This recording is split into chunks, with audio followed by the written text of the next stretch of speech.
안녕하세요. 토토웨이입니다.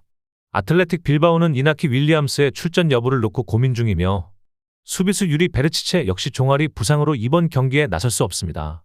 이나키가 결장할 경우 동생 니코 윌리엄스가 오른쪽 측면, 알렉스 베렌게르가 왼쪽 측면에서 출전할 가능성이 높고 우나이 고메스를 대신해 오이안 산세트가 나설 것으로 보입니다.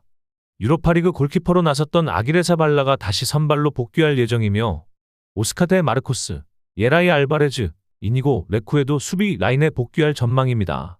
레인저스는 로빈 프로퍼가 1차전 퇴장으로 출장 정지되고 두존 스털링과 네라이쇼 카산비르요가 부상으로 결장합니다. 하지만 출전 정지로 결장했던 존 수타르와 모하메드 디오망데가 돌아오며 수타르는 제임스 테버니어, 레온 발로군과 함께 3백 라인을 이룰 가능성이 큽니다. 최근 실수가 많았던 잭 버틀랜드는 2경기 연속 선발에서 제외되었고 리암 켈리가 골문을 지킬 것으로 보입니다. 미드필더에서는 니콜라스 라스킨과 코너 베런이 중심을 잡고 디오망데가 체코 공격수 바칠라프 체르니와 함께 공격 이선에서 시릴 데서스를 지원할 것으로 예상됩니다. 1차전에서 수적 우위를 바탕으로 점유율 70% 이상, 슈팅 수 17대 0이라는 압도적인 경기력에도 불구하고 아틀레틱 빌바오는 레인저스의 골문을 열지 못했고 후반 82분 알렉스 베렌게르의 페널티킥이 골키퍼 켈리에게 막히면서 무득점 무승부에 그쳤습니다. 빌바오는 이후 라리가에서 라요 바이에카노를 상대로 3대1 역전승을 거두며 분위기를 되찾았고 교체 투입된 산세트와 니코 윌리엄스가 득점에 성공하며 컨디션을 끌어올렸습니다.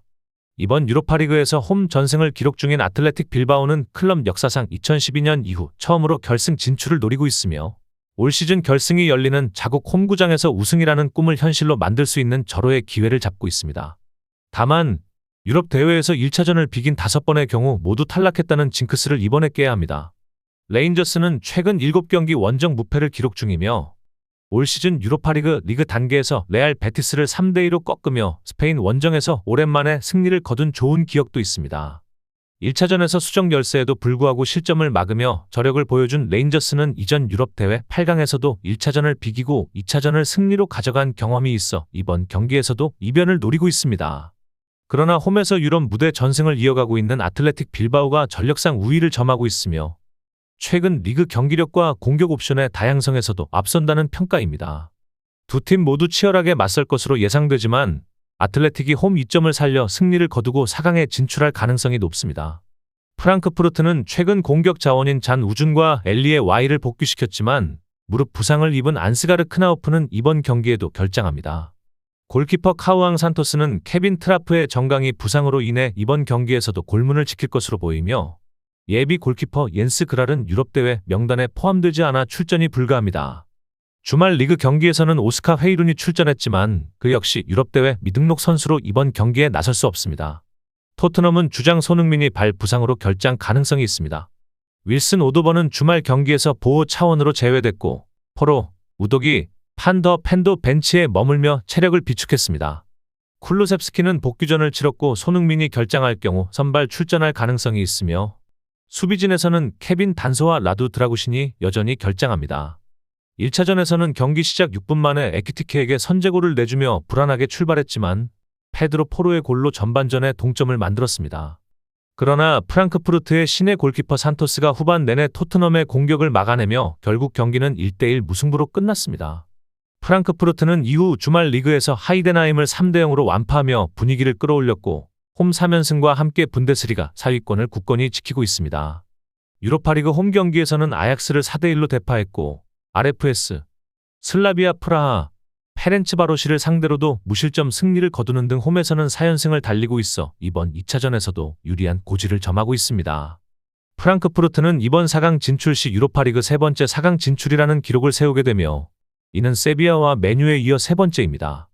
역사적으로 토트넘과의 유럽 대항전 맞대결 전적은 5경기 중 단 1승에 불과하지만 그 1승은 1982년 커비너스컵 8강전에서 나왔고 당시에도 프랑크푸르트는 홈에서 승리했습니다. 반면 토트넘은 독일 원정에서 유독 약한 모습을 보여왔습니다. 유럽 대회 독일 원정 7경기 중 6경기에서 패배했고 최근 5경기 중 4경기에서는 득점도 올리지 못했습니다. 2020년 챔피언스리그 16강에서 라이프치히에게 0대3으로 완패했던 기억도 있습니다. 1차전 홈에서 승리를 거두지 못한 토트넘이 원정에서 반등하는 경우는 드물었으며 지난 10번의 사례 중 단 한 차례만 다음 라운드에 진출했습니다. 최근 원정 7경기 중 6경기에서 패배했고 리그에서도 15위까지 추락하며 강등권 위협을 받고 있는 상황은 더욱 우려를 키우고 있습니다. 이번 경기를 반드시 잡아야만 하는 입장에서는 결과가 치명적일 수 있으며 토트넘의 시즌 성패와도 직결될 수 있는 승부입니다. 그러나 현재 경기력과 흐름을 고려했을 때 홈 강세를 이어가고 있는 프랑크푸르트가 승리를 거두며 4강에 진출할 가능성이 높아 보입니다. 라치오는 누노 타바레스와 파트릭이 부상으로 결장하고 루카 펠레그리니는 유로파리그 엔트리에 포함되어 있지 않기 때문입니다. 그나마 다행인 점은 엘세이드 히사이, 아담 마루시치, 마누엘 라차리가 남아있어 수비 라인 구성이 가능하다는 점입니다. 중원에서는 이탈리아 국가대표 니콜로 로벨라가 1차전 출전 정지에서 복귀하며 힘을 보탤 예정입니다. 반면 보드 글림트는 가우테르 베티, 다니엘 바시, 시베르 시에데, 예페 키에르, 손드레 아우클렌 등이 모두 명단에서 제외될 전망이며 크누센 감독은 지난 1차전과 동일한 선발 라인업을 유지할 것으로 예상됩니다. 특히 지난 경기에서 멀티골을 기록한 울리크 살트네스가 다시 한번 득점포를 가동할 수 있을지가 관건인데 살트네스가 득점한 경기에서 팀은 최근 55경기 연속 무패를 기록 중입니다. 1차전은 북극권에 위치한 아스프미라 스타디움에서 치러졌으며 라치오는 로마의 지역 라이벌 AS 로마가 2021년 이곳에서 1대6 대패를 당한 것처럼 어려운 원정을 치렀습니다. 살트네스의 후반 멀티골에 무너진 라치오는 0대2로 패하며 2차전에서 반드시 대역전극을 노려야 하는 상황에 놓였습니다. 문제는 라치오가 유럽 대회에서 1차전 패배를 뒤집고 다음 라운드에 진출한 사례가 15번 중 3번밖에 없다는 점이며 2점 차 이상을 극복한 사례는 단 한 번도 없습니다. 하지만 이번 시즌 유로파리그 홈 경기에서는 13경기 무패를 달리고 있으며 조별리그를 1위로 통과하고 빅토리아 풀젠과의 16강전에서는 9명이 뛰는 불리한 상황 속에서도 다음 라운드에 진출하는 저력을 보인 바 있습니다. 최근 리그에서 열린 로마와의 더비에서 1대1 무승부를 기록하며 나쁘지 않은 경기력을 유지한 것도 긍정적 요소입니다. 보드 글림트는 최근 유럽 대회에서 눈부신 상승세를 보여왔지만 원정에서는 여전히 약한 모습을 보이고 있습니다. 특히 이탈리아 원정 6경기에서 단 1무만 거두고 5패를 기록 중이며 가장 최근에는 2022년 로마와의 컨퍼런스 리그 경기에서 0대4 대패를 당했습니다. 유럽 대회 본선에서 거둔 승리가 단 3경기에 불과하며 이번 경기에서는 무승부 또는 한 골 차 패배로도 준결승 진출이 가능한 유리한 상황이지만 불안 요소가 많은 것도 사실입니다.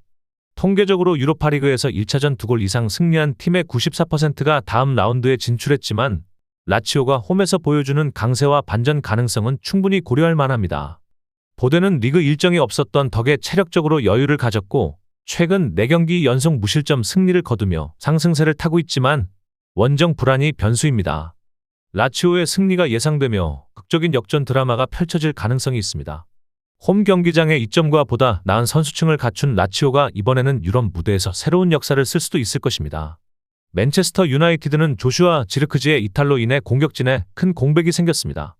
아모림 감독은 지르크지가 당분간 결장할 예정이라고 밝히며 기존 부상자 명단에 마타이스 더 리우트, 아마드 디알로, 에이든 헤븐, 리산드로 마르티네스, 조니 에반스, 토비 콜리어가 포함되어 있습니다. 유럽 대회에 출전 자격이 없는 10대 공격수 치도 오비 마틴을 제외하면 쓸 수 있는 유일한 자연 포지션의 공격수는 라스무스 호일룬드이며 브루노 페르난데스와 뉴캐슬전에서 27경기 만에 득점에 성공한 가르나초가 함께 공격진을 구성할 것으로 보입니다. 골키퍼 안드레 오나나는 최근 부진한 경기력을 감안해 지난 주말 경기 출전 명단에서 제외됐지만 이번 경기에는 다시 선발로 복귀할 전망입니다. 수비진에는 해리 맥과이어와 패트릭 도르구가 복귀할 가능성이 있으며 중원은 카세미르와 메이슨 마운트가 마누엘 우가르테와 함께 선발 경쟁을 벌일 것으로 보입니다. 리옹은 핵심 윙어 어니스트 누아마가 전방 십자인대 부상으로 시즌 아웃되었으며 말릭 포파나도 무릎 부상으로 출전이 어렵습니다. 대신 최근 상승세인 라이언 셰르키가 누아마의 공백을 메우고 있으며 이번 유로파리그에서 11개의 공격 포인트를 기록 중인 셰르키는 티아고 알마다, 라카제트 혹은 미카우타제와 함께 전방에 나설 예정입니다. 중원에서는 네마냐 마티치 대신 조르당 베레투가 출전할 가능성이 있으며 폴 아코우크의 복귀도 점쳐집니다. 수비라인은 에인슬리 메이틀랜드 나일스, 클린턴 마타, 니콜라스 탈리아 피코가 출전할 것으로 보입니다. 지난 1차전에서 셰르키는 경기 막판 오나나의 실수를 놓치지 않고 극적인 동점골을 터뜨리며 경기를 2대2로 마무리했습니다. 맨유는 이후 뉴캐슬과의 리그 경기에서도 1대4로 대패하며 시즌 14패째를 기록했고 프리미어리그 최저 승점을 기록할 가능성이 커졌습니다. 리그 14위로 유럽 대회 진출권이 사실상 멀어진 가운데 맨유는 유로파리그 우승을 통해 챔피언스리그 진출권을 얻는 것이 유일한 희망입니다. 맨유는 리옹과의 상대 전적에서는 2승 3무로 무패를 유지하고 있습니다. 이번 시즌 유로파리그에서도 6승 5무로 아직까지 패배가 없습니다. 한편 리옹은 이번 유로파리그에서 구단 최초의 메이저 유럽 대회 우승을 노리고 있으며 최근 리그에서도 오세르를 3대1로 꺾고 마르세유를 승점 1점 차로 추격 중입니다. 3월 이후 9경기에서 7승을 거두는 등 상승세를 타고 있으며 유로파리그 원정 12경기 연속 무패를 기록 중입니다. 하지만 올드 트래포드 원정에서는 과거 2차례 모두 패배한 바 있고 1차전을 홈에서 비긴 뒤 2차전 원정에서 탈락한 사례도 많았습니다. 경기의 중요성을 감안할 때 맨유는 총력전을 펼칠 것이고 그 열기가 홈 팬들의 응원과 결합된다면 승부의 무게추는 맨유 쪽으로 기울 수 있습니다. 저의 분석을 재미있게 보고 계시다면 잠시 좋아요와 구독 한번 눌러주시면 큰 힘이 됩니다. 피오렌티나는 이번 경기에서 자니올로, 도도, 마티아스 모레노가 징계로 결장하고 보베, 콜파니, 고젠스도 출전이 불투명한 상황입니다. 자니올로의 공백은 구드문드선 또는 올 시즌 전체 대회 최다 득점자인 모이스킨이 대신 메울 가능성이 있습니다. 상대팀 첼레는 네이트 아이스 마이르와 아르만다스 쿠치스가 무릎 부상으로 결장하며 특히 쿠치스는 유럽 대회에서 6골을 넣은 팀 내 최다 득점자라 그의 부재가 큰 타격이 될 전망입니다. 이에 따라 스벤님과 니에토가 공격을 이끌어야 하는 상황입니다. 1차전에서 피오렌티나는 2대1 승리를 거뒀지만 경기 내용은 생각보다 고전했습니다. 루카 라니에리와 롤란도 만드라고라의 득점으로 앞서 나갔지만 첼레 델로리의 슈베가 마네골을 넣으며 긴장감 있는 경기를 펼쳤고 결국 대 헤아의 선방 덕분에 승리를 지킬 수 있었습니다. 첼레는 피오렌티나의 높은 수비 라인을 공략하는 데 성공했으며 2차전에서도 이 전략을 유지하겠다는 입장입니다. 그러나 피오렌티나는 이번 대회 본선 홈 경기에서 전승을 기록 중입니다. 더 뉴세인츠, 파포스, 라스크, 파나티나이코스를 차례로 꺾었으며 경기당 평균 3.8골을 기록 중일 정도로 공격력이 강합니다. 첼레의 리에라 감독은 1차전 결과에 대한 아쉬움을 표하며 이번 피렌체 원정에서 두려움 없이 도전하겠다는 의지를 밝혔습니다. 첼레는 유럽대회 본선 첫 출전이지만 준결승 진출이라는 새 역사를 쓰고자 합니다. 최근 리그 경기에서 무라를 상대로 2대1 역전승을 거두며 분위기를 회복한 상황이며 그 흐름을 이어가고자 합니다. 하지만 첼레의 유럽 원정 성적은 좋지 않습니다. 본선 원정 5경기 중 4경기에서 패했으며 유일한 승리는 16강전에서의 PAOK전 2대0 승리뿐입니다. 비토리아 기마랑이스, 베티스, 파포스, 루가노 등에게는 모두 패했습니다. 평균 실점 2.4골이라는 수치는 수비 불안이 여전하다는 점을 시사하며 피오렌티나 같은 상위 전력팀을 상대로 이변을 만들기에는 부담이 큽니다. 피오렌티나는 주말 세리에에서 파르마를 상대로 득점에 실패했지만 이번 경기에서는 큰 어려움 없이 승리할 가능성이 높습니다. 첼레는 원정에서의 성적이 좋지 않고 피오렌티나는 홈에서 다득점을 기록 중이기 때문에 3연속 컨퍼런스 리그 준결승 진출을 무난히 이뤄낼 것으로 보입니다. 야기엘로니아는 수비 핵심 아드리안 디에게스와 미아오 사체크가 부상으로 결장할 가능성이 높으며 미드필더 레온 플라흐 또한 리그 경기 도중 부상으로 교체된 만큼 출전 여부가 불투명합니다. 플라흐가 경기에 나서지 못할 경우 야로스와프 쿠비츠키가 중원에 투입될 수 있습니다. 베티스는 수비수 디에고 요렌테가 햄스트링 부상으로 시즌 아웃 판정을 받았으며 치미 아빌라도 훈련 도중 허벅지 부상을 당하며 남은 시즌 출전이 어렵게 됐습니다. 하지만 앞대 에잘줄리는 이번 경기 출전이 가능할 것으로 보입니다. 야기엘로니아는 리그 예선에서 아쉽게 득실차로 8위 진출에 실패했지만 플레이오프에서 세르클 브리에를 상대로 합산 6대2 승리를 거두며 16강에 진출했고 이후 8강에서는 1차전 원정 경기에서 베티스에 패배했습니다. 야기엘로니아는 최근 리그 경기에서 레기아 바르샤바를 1대0으로 꺾으며 분위기를 끌어올렸고 현재 엑스트라클라사에서 선두 라코프를 승점 4점 차로 추격 중입니다. 또한 이번 대회 홈 경기에서는 5경기 중 4승 1무를 기록하며 모두 2골 이상 차이로 승리한 전적이 있어 이번 2차전에 대한 희망을 걸 수 있습니다. 반면 베티스는 유럽대회 본선 리그 단계에서 15위를 기록하고도 벨기에의 헨트, 포르투갈의 기마랑이스를 연이어 꺾고 8강에 진출했으며 1차전에서도 야기엘로니아를 상대로 2대0 승리를 거뒀습니다. 세드릭 바캄부는 이번 대회에서 6골을 넣으며 베티스 역대 유럽대회 단일 시즌 최다 득점자가 되었고 예수스 로드리게스는 구단 유럽대회 최연소 득점자 순위 4위에 오르며 인상적인 활약을 펼쳤습니다. 비록 주말 리그 경기에서는 비아레알에 1대2로 패하며 9경기 연속 무패 행진이 멈췄지만 여전히 라리가 6위를 유지 중이며 다음 시즌 챔피언스리그 티켓 확보를 위한 경쟁을 이어가고 있습니다. 베티스는 이번 대회 원정 경기에서도 강한 면모를 보이며 최근 3경기를 모두 무실점 승리로 마무리했고, 그 이전 마지막 원정 패배는 작년 11월 물라다 볼레슬라프 원정에서의 1대2 패배였습니다. 베티스는 1차전에서 경기력 면에서 확연한 우위를 점했고 더욱 큰 점수차로 승리할 수 있었던 경기였습니다. 야기엘로니아는 홈 이점을 바탕으로 더 강한 저항을 펼치겠지만 베티스가 원정에서도 실리 있는 경기 운영을 통해 좁은 점수차의 승리를 거두며 준결승에 진출할 것으로 예상됩니다. 3대0으로 대승을 거둔 첼시는 과거 유럽 대회에서 1차전 원정 승리를 거둔 15번의 사례 모두 다음 라운드 진출에 성공한 바 있으며 이번 역시 예외가 될 가능성은 낮습니다. 이에 따라 로테이션을 가동할 것으로 예상되며 조별리그 당시 아스타나와 맞붙었을 때와 비슷한 스쿼드가 출전할 가능성이 큽니다. 타이릭 조지, 조슈 아첸퐁 등이 다시 선발로 나설 수 있으며 마티스 아무구, 슈마이라 마유카, 사무엘 락사키 같은 유망주들의 출전도 기대됩니다. 1군 자원 중에서는 리스 제임스, 바디아실, 듀스버리 홀, 은쿤쿠 등이 출전 명단에 포함될 전망이며 골문은 필립 요르겐센이 지킬 가능성이 높습니다. 레기아는 주말 리그 경기에서 주전들을 총동원했음에도 불구하고 야기엘로니아에 패했으며 2주 후 예정된 폴란드 컵 결승전을 고려해 이번 경기에서는 로테이션을 선택할 가능성이 큽니다. 얀 치올코프스키와 아르투르 옌드제이치크가 유럽 대회 징계를 마치고 복귀하지만 마르크 구알과 바르토슈 카푸스트카는 부상으로 인해 결장할 가능성이 높고 일리아 슈크리는 출전이 불가능합니다. 이로 인해 공격진의 전력 손실이 크며 수비 강화와 체력 안배가 이번 경기 운영의 핵심이 될 것으로 보입니다. 첼시는 프리미어리그에서는 최근 입스위치 타운과의 2대2 무승부로 인해 홈 7연승이 중단되었고 순위는 6위로 밀리면서 챔피언스리그 진출권 확보에 빨간불이 켜진 상태입니다. 컨퍼런스리그 우승 시에는 유로파리그 출전권만 부여되기 때문에 구단이 투자한 금액에 비해 성과가 부족하다는 지적도 나오고 있습니다. 한편 레기아는 유럽 대회 원정 경기에서 매우 부진한 기록을 이어가고 있으며 현재 토너먼트 원정 7연패를 포함해 잉글랜드 원정에서도 최근 2경기에서 연속으로 3실점 패배를 당한 바 있습니다. 첼시와의 1차전에서도 전력차가 뚜렷하게 드러났던 만큼 이번 경기에서도 유사한 결과가 나올 가능성이 큽니다. 첼시는 이번 경기에서 젊은 선수들을 중심으로 출전시킬 것으로 보이지만 전력 차이가 워낙 명확한 상황이기 때문에 또 한 번의 완승이 유력합니다. 이미 탈락이 거의 확정된 레기아는 컵 결승 준비에 집중할 것이며 첼시는 여유로운 분위기 속에서 준결승 진출을 확정지을 것으로 예상됩니다.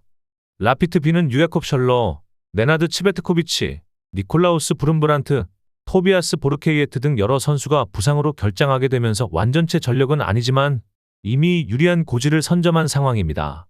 핀델의 자책골로 1대0 승리를 거둔 라피트는 홈으로 돌아와 준결승 진출을 노리고 있으며 이번 경기에서도 긍정적인 결과를 기대할 수 있는 입장입니다. 팀의 에이스인 디온 드레나 벨료는 공격의 핵심 축으로 큰 역할을 할 것으로 예상됩니다.